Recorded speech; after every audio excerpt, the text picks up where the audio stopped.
Bom, então eu já vou te explicar o principal que está acontecendo. O deputado Ricardo Izar entrou com o projeto de lei 9818 em março desse ano, solicitando a alteração de 2 parágrafos da lei 12.378, que entrou em vigor em julho de 2013, que regula, no caso, o exercício de arquitetos e urbanistas em todo o Brasil. Foi entrado também com um projeto da Câmara, que é o 901, também foi esse ano, que ele pretende revogar a resolução do CAL número 51, que define quais são as atribuições privativas dos arquitetos e urbanistas. Então essas iniciativas desregulamentam a profissão e também acabam colocando em risco e destruindo uma certa segurança que o arquiteto urbanista busca propor para os seus usuários. O maior argumento que eles têm é que essa resolução do CAL, número 51, ela acaba impedindo alguns profissionais que antes realizavam determinadas atividades de realizá-las agora.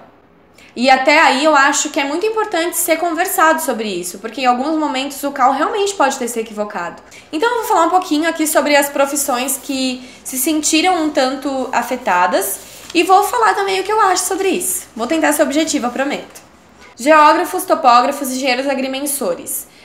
Com a definição do arquiteto que somente ele pode fazer parcelamento do solo, essas profissões se sentiram lesadas por antes atuarem nessa área e por agora talvez não poder atuar com loteamentos, projetos urbanísticos e tudo mais.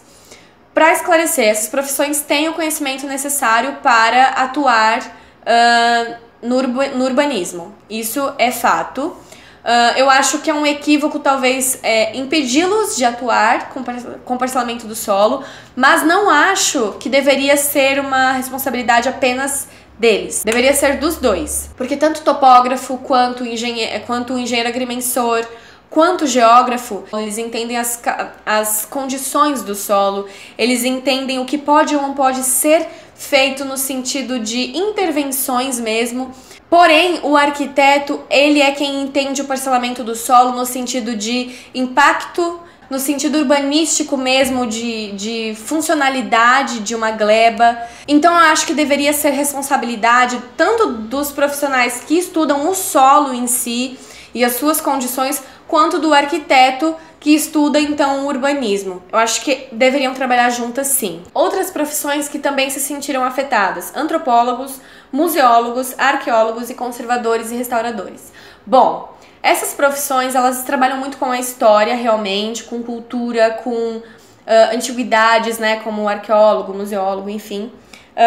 Então eles se sentiram impedidos de fazer determinadas funções de inventário, de vistorias, e eu acho que eles são habilitados para isso, sim, mas também acho que é necessário um arquiteto ali para dar um suporte construtivo mesmo, um suporte arquitetônico para isso. Em muitos momentos é necessário fazer um restauro de um patrimônio histórico, e quem estuda isso na faculdade, como a arquitetura estuda, entende que não é simplesmente você reformar um patrimônio.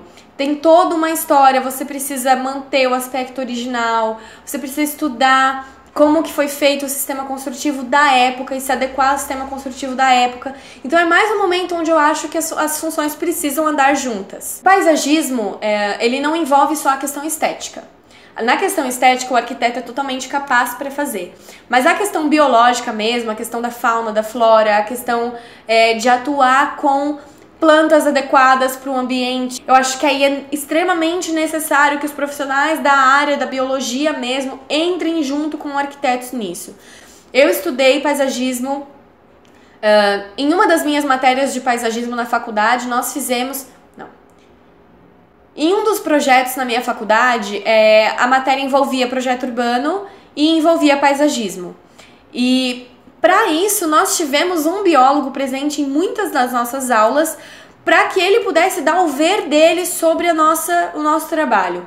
Então eu acho que foi muito interessante. Ali eu consegui ver uma harmonia nas profissões e uma forma de funcionar realmente, porque às vezes uma ideia que eu tinha, o biólogo que já estava inteirado realmente do local, ele podia me dar um norte. O que eu mais quero frisar nisso tudo é a necessidade realmente de se trabalhar junto nessas profissões.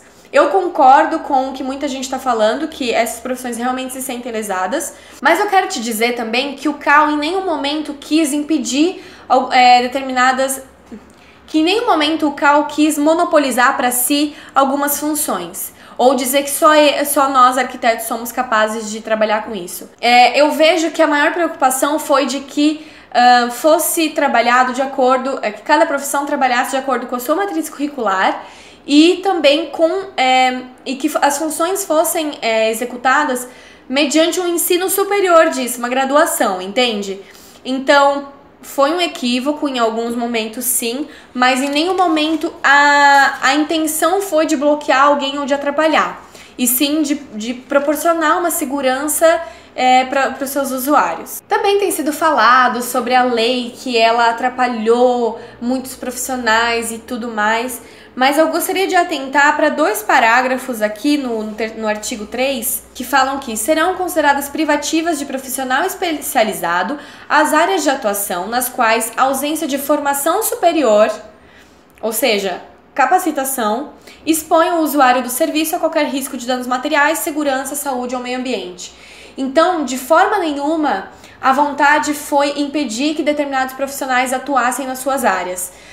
O CAL interpretou isso e realmente pode ter se equivocado, impedindo alguns profissionais de trabalharem, mas o maior foco foi o usuário.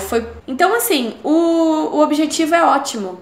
Eu acho que deve ser conversado alguns detalhes para que isso chegue realmente no equilíbrio perfeito, porque eu acredito que é possível chegar no equilíbrio perfeito. Não acho que seja impossível que tanto engenheiros e arquitetos e topógrafos, geólogos, biólogos, eu acho que não é impossível que trabalhem juntos. Pelo contrário, eu acho que trabalhando juntos somos mais fortes ainda, conseguimos proporcionar algo melhor ainda para os nossos usuários e eu acho que isso é perfeito. Mas o que eu não concordo é que seja feito um projeto de lei que simplesmente quer revogar tudo isso e não chegar num acordo, né? Assim como também tem um parágrafo aqui que fala que caso o CAL determine um campo de atuação para o arquiteto que vá contra o campo de atuação de outras profissões, elas devem se unir e conversar e chegar num acordo. Entende? Então, assim, em nenhum momento isso foi ofensivo. Eu enxergo dessa forma, claro que eu sou arquiteta. Eu conversei ontem com o presidente do CAL de Santa Catarina, que também foi meu professor, Luiz Alberto. Conversei um pouquinho com ele sobre isso. Eu falei, nossa, tá errado, né, a gente concordar com isso? Ele falou, sim, realmente tá errado. E ele falou, mas a gente não pode deixar de olhar o lado do outro, que estamos sim tomando para nós algumas áreas que o engenheiro deveria atuar, ou o topógrafo, os restauradores, e isso precisa ser conversado, mas não da forma como está sendo proposto. Eu vou deixar aqui embaixo o link de um artigo que eu li no site do CAL, que esclarece algumas dúvidas sobre a área de atuação do arquiteto urbanista. Então é legal que você leia isso, que você tire as suas conclusões. Então leia, veja o que você concorda, o que você não concorda. Eu acho que isso é importante para o nosso crescimento profissional e como pessoa também. Agora, algo que me preocupa muito e que realmente eu acho que precisa acabar é a rixa que tem, principalmente entre engenheiros e arquitetos. Isso não é de hoje, já é de muito tempo atrás. Eu já entrei na faculdade sabendo dessa rixa e eu acho que não é esse o caminho. No curso de arquitetura nós aprendemos muita coisa. Por exemplo, nós aprendemos projeto elétrico, projeto hidráulico, resistência de materiais, resistência do concreto, projeto estrutural. Nós aprendemos muitas coisas que envolvem isso. Nós temos cálculo também, mas é tudo subjetivo. É algo muito só pra gente, é algo que nos possibilita, quando projetar uma edificação, conseguir já pensar em qual sistema construtivo seria ideal, em especificações de alguns materiais, mas isso não nos permite fazer todo o trabalho. Mas eu acho que todo esse conhecimento que nós temos, em algum momento ele é subjetivo. E para que ele seja objetivo, é necessário mesmo um engenheiro civil, ou um engenheiro elétrico, ou um topógrafo, ou um geógrafo, enfim. São conhecimentos que nós temos para nos auxiliar durante um projeto, mas que não nos dão toda a bagagem necessária para especificar, para fazer um projeto estrutural, para definir com toda a clareza que um engenheiro ou outro profissional teria. Assim como os engenheiros, eu estou usando esses dois como um exemplo um pouquinho maior, o engenheiro aprende sim sobre projeto arquitetônico, sobre muitas coisas que o arquiteto aprende. Só que, novamente, é subjetivo. Não dá para o engenheiro todo o conhecimento necessário para projetar uma edificação com todo o seu potencial energético, com qualidade de vida, qualidade de espaço, com espaços otimizados, que entra ali a sustentabilidade. Novamente, é um conhecimento subjetivo que a outra profissão tem o conhecimento objetivo, entende? Então é aí que precisa realmente se unir as duas profissões.